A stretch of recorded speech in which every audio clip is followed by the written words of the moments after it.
$15 Casio versus $31 million Patek Philippe. This is a watch that costs $15. This one costs $31 million. Same wrist, same purpose, same 12 hours on the dial. Let's talk about why one of these could buy you a house and the other can't even buy you lunch. For $15, you buy a Casio F91W. It's plastic, it beeps, it has a stopwatch nobody uses, and an alarm nobody trusts. But this watch has survived longer than most marriages. Casio launched it in 1989 and never really changed it, because why fix a design that's basically unkillable? It runs on a single battery for years. It doesn't care if you drop it, dunk it, or forget it exists. The F91W became so common in courtrooms and airport security lines that it's genuinely one of the most recognized watches on Earth.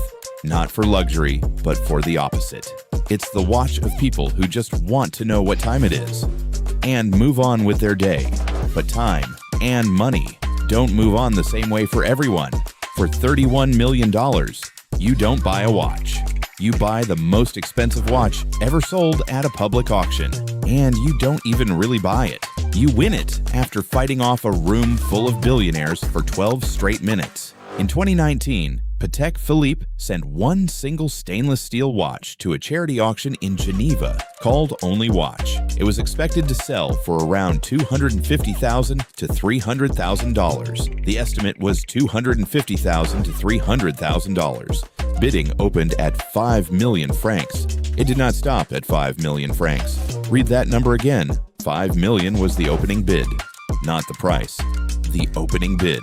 The bidding war lasted 12 minutes, climbing in jumps of $500,000 to a full million francs at a time. And by the time the hammer came down, an anonymous phone bidder had paid just over $31 million for a single watch. That's not a typo. That's over 100 times its pre-sale estimate for one object on one wrist. It instantly became the world's most expensive watch, more than doubling the previous record held by Paul Newman's Rolex Daytona. So what does $31 million actually get you? This watch is called the Grandmaster Chime, reference 6300A-010, and it's the only one of its kind that will ever exist in stainless steel. Every other version was made in gold. This one wasn't supposed to be sold to the public at all. Patek Philippe usually decides who's worthy of owning their top watches, like some kind of horological gatekeeper.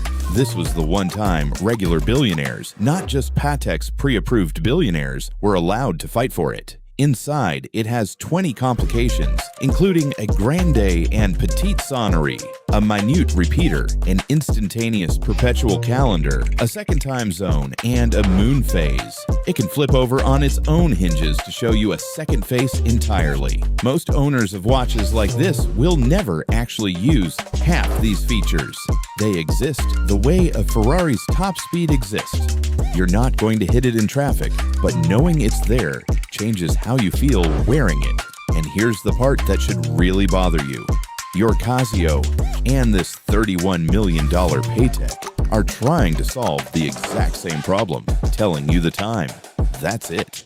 Your F91W does this instantly, accurately, and forever for less than the price of a movie ticket. The Grandmaster Chime does this beautifully, slowly, with 4 spring barrels working overtime just to make a bell chime the hour. Like a tiny cathedral is living in your wrist. So why does one cost over 2 million times more than the other? Because at some point, watches stopped being about time. Your Casio tells you what time it is. Your Patek tells everyone else who you are. One is a tool. The other is a trophy that happens to also technically tick. Only Watch was started in memory of a boy who died of Duchenne muscular dystrophy, and every franc from that $31 million sale went straight to research, not into a private vault. So this wasn't really a watch sale. It was one very expensive act of grief turned into charity, disguised as an auction, which makes this whole thing land differently. You could look at the number and think, absurd, obscene. A watch should never cost more than a house. Or you could look at the same number and think, someone loved their son enough to spend the rest of his short life trying to save other people's sons. And $31 million was the price the world was willing to pay to help. Meanwhile, your Casio is still on your wrist, still keeping perfect time, still not impressing anyone at a dinner party. And somehow, that might be the more honest watch of the two, because it never pretended to be anything other than what it is. Maybe the real luxury isn't the $31 million watch at all. Maybe it's not needing one. If you enjoyed this story, subscribe for more documentaries about the people, companies, and decisions that changed business history. I'll see you in the next one.